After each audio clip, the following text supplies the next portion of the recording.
The CBC presents Canadian Snapshots.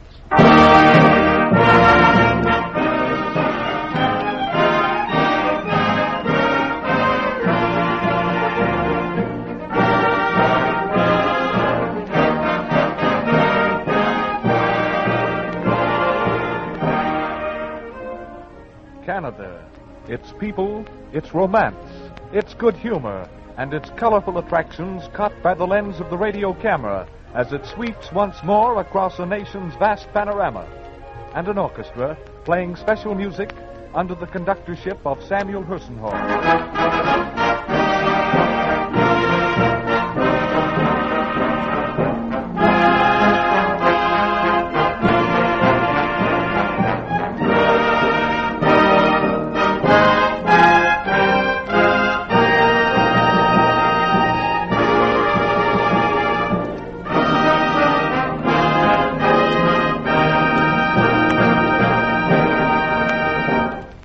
Once again, it is blossom time in Ontario, and the Niagara Peninsula is now an enchanted land.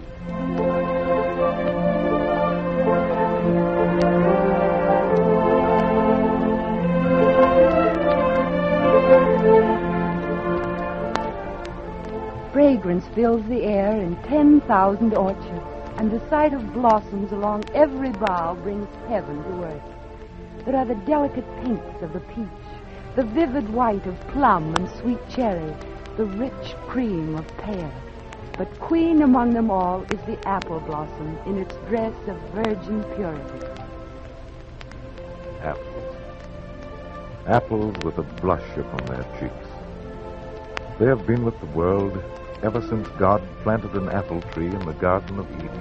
Apples are an ancient symbol of love, and perhaps that's what is meant by the saying, an apple a day keeps the doctor away. Halloween wouldn't be near such good fun if boys and girls didn't have apples to duck for at Halloween parties. Over the hills and far away, a little boy steals from his morning play, and under the blossoming apple tree, he lies and he dreams of the things to be.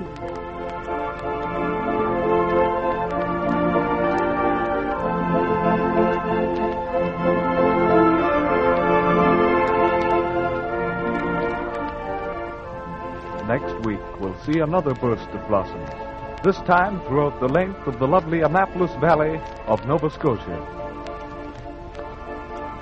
On a day in early June, when a young lad was I was caught in a charm like a wild bird's cry, with the sorcery of summer on the marshes by the tide and apple blossoms snowing down by every roadside.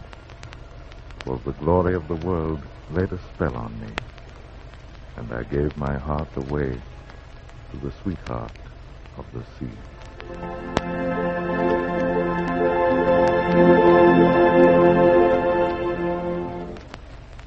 But this week belongs to the Niagara Peninsula, and today the countryside is a billowing white nosegay held in the hand of Mother Earth.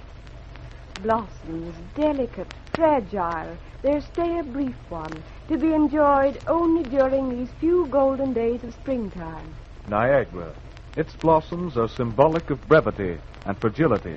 But yet, the word Niagara is the most common metaphor used to represent perpetual, irresistible force. For at the end of the peninsula is the Niagara River, and one of the most awe-inspiring and majestic sights the world can offer, Niagara Falls.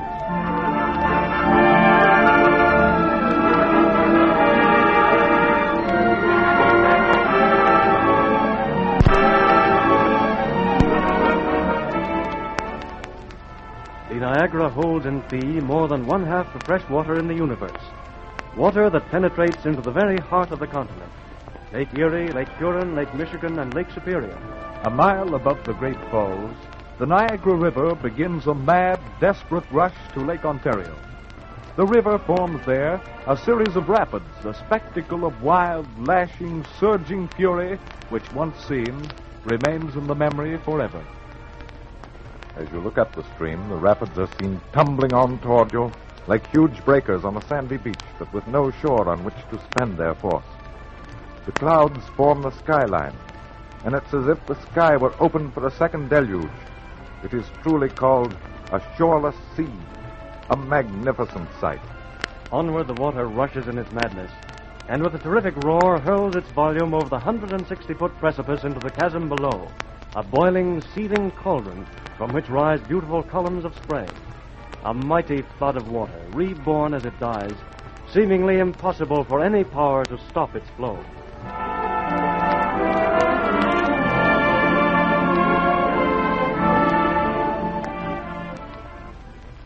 Yet, Niagara's Falls did stop once. On March the 29th, 1848, the impossible actually happened. It came about like this. On the previous afternoon, a violent gale had begun to blow from the direction of Lake Erie.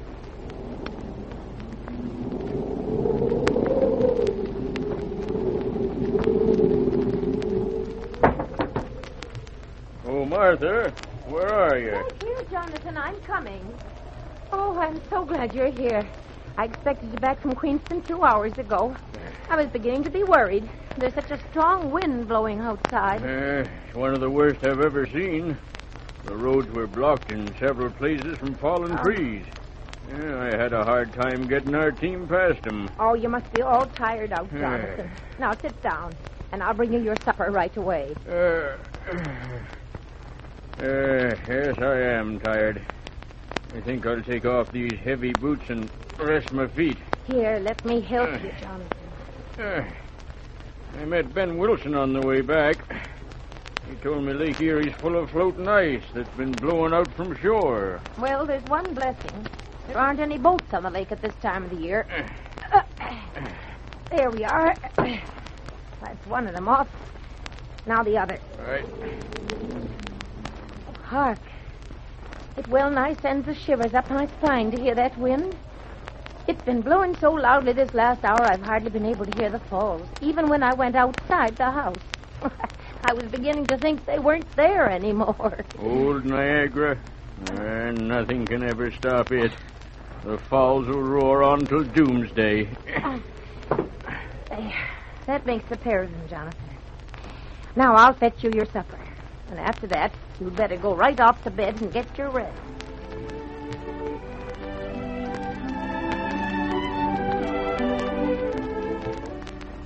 But in the morning,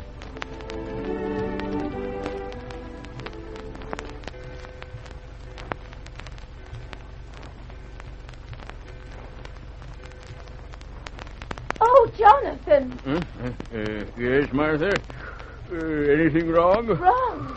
Something terrible's happened. Get up this second and come here to the window. Yes, Martha. What is it? There. Look. Why, it can't be. The rocks are bare. The falls have stopped running. Jonathan, it's come at last. This is the day of judgment.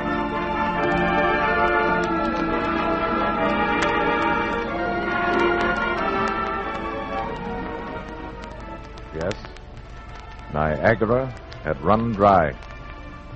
The violent southwestern gale had driven the mass of floating ice in Lake Erie into the narrow entrance to the Niagara River and heaped it there, forming a dam that cut off almost the whole water supply from the lake. Of course, during that day, the warmth of the sun and the waters of Lake Erie made inroads upon the barrier, and soon Niagara resumed the flow that until then had always seemed to be eternal.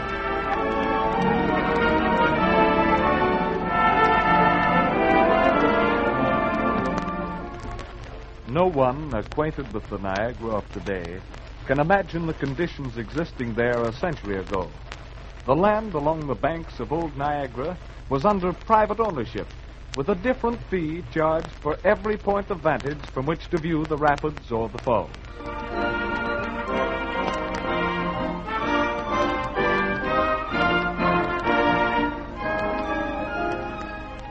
The Niagara of our day, a century ago, was a sorry sort of place, just like a country fair. Hurdy-gurdy shows could be heard at all hours. Swarms of peddlers hawked their cheap wares at one's very elbows. Tents were pitched everywhere. containing the world's tallest man, its fattest woman, or the most astonishing reptile in a state of captivity. Calves with 5 feet were as common as those with 4. A whole army of fakers and extortioners was encamped in view of one of the world's scenic marvels. Huge signboards made a hideous show along the riverbanks, inviting visitors to purchase hair balsam and ginger tonic. It was disgraceful beyond words.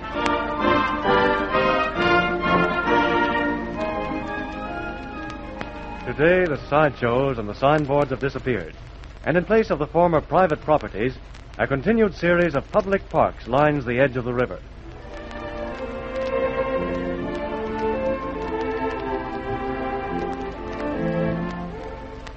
These Niagara parks are owned by the government of Ontario, and in them natural beauty has been preserved to thrill and inspire countless visitors from every part of the world. There are 100 things to be seen and enjoyed at Niagara.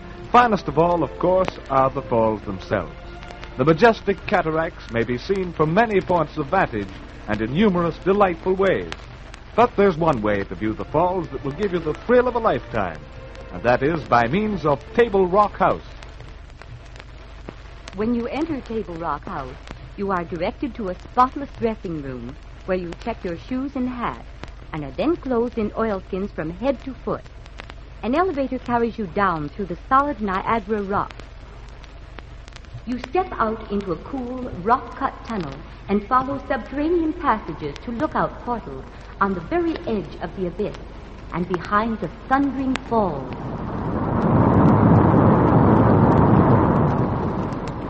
All about you are countless tons of wild, crashing water, creating an inferno that sends up vast clouds of mist. You'll be thrilled completely, but be sure you've a good heart before you go there.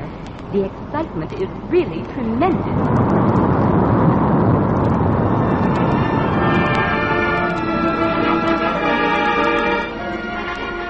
Table Rock House is only one of the exciting spots at Niagara.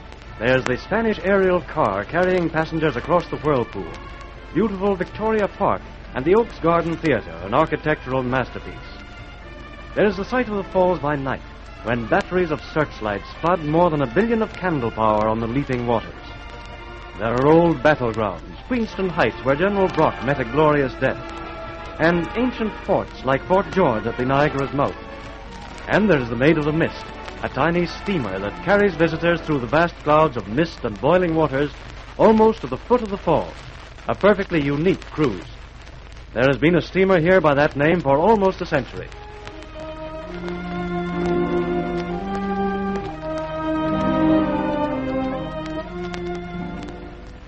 The name of the Maid of the Mist is taken from an Indian legend that tells of 2 suitors for the hand of a beautiful Indian maiden.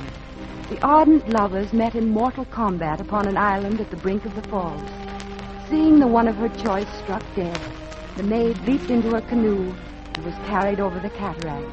According to the legend, the maiden may still be seen at the foot of the falls as a misty figure with her arm ever reaching upward towards her lover.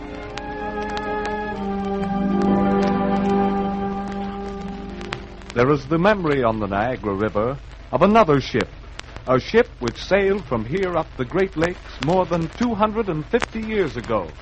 Joined with the memory of that ship is that of one of the bravest and noblest men in Canada's story, René Robert Cavalier, Sieur de La Salle.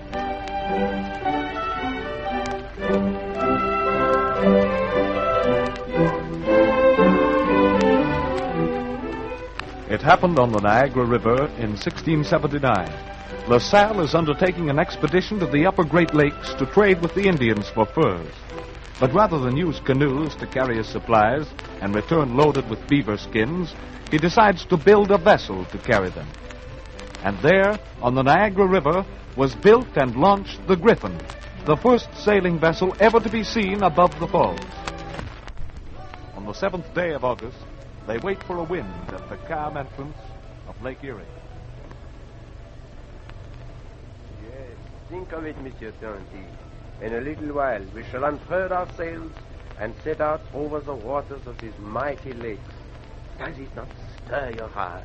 For myself, Monsieur de la Salle. I am willing to follow you to the end of the earth. But our pilot has no desire to guide us across these strange waters. He has had a dream, foreboding ill fortune.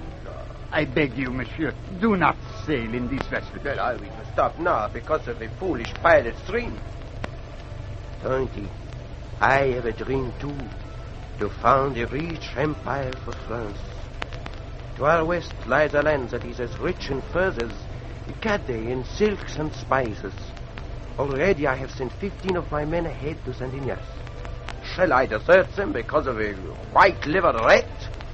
Bon Dieu, messieurs, this pilot is not worthy to guide a river barge. Ah, see, a fresh breeze is springing up. In a little while we shall be sailing upon the waves of the Lake of the Erie. Ours will be the first sails in the air since the beginning of the world.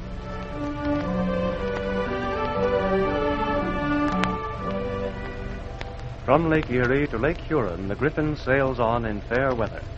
But the wind dies to a calm, then freshens to a gale, and then rises to a furious tempest.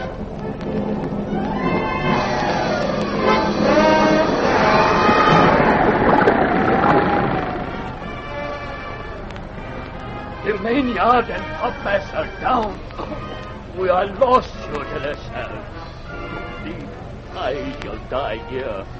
I, who have won great glory as a captain in long and happy voyage across the great ocean.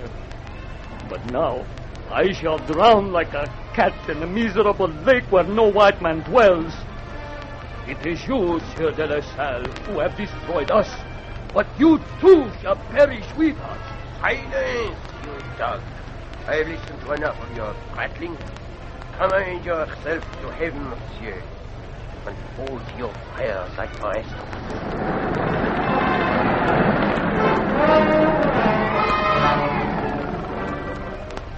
And their prayers are answered. The Griffin lives through the storm and comes at last to haven at the outpost of Saint Ignace on the island of Mackinac at the mouth of Lake Michigan. Here, LaSalle collects the beaver skins already secured by his advance party and decides to send them back in the Griffin, while he and 14 others press inland in search of more furs. 5 men will be sufficient to go back with you, monsieur. Take them with all speed to Niagara and return at once. We shall be waiting for you at the end of the Lake of the Illinois. The rest of the party shall go south with me. Our canoes will be sufficient for us. You have my charge, mon capitaine. The vessel is in your keeping. See that you guide her safely to Niagara and back. No, it is so easy to say, monsieur, that word safely. But I shall obey. I shall go. And I shall return to Niagara and back. Farewell, Monsieur de la Salle. Farewell, monsieur, et bon voyage. With that one parting shot, the Griffin set sail for Niagara. But after she'd once passed across the horizon, she was never seen again by human eyes.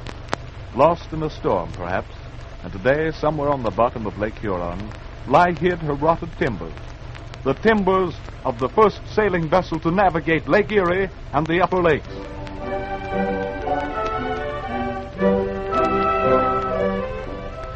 But LaSalle, not disheartened by the loss of his ship, went on other voyages into the country south of the Great Lakes. And finally, he became the first white man ever to reach from the interior the mouth of the world's longest river, the Mississippi.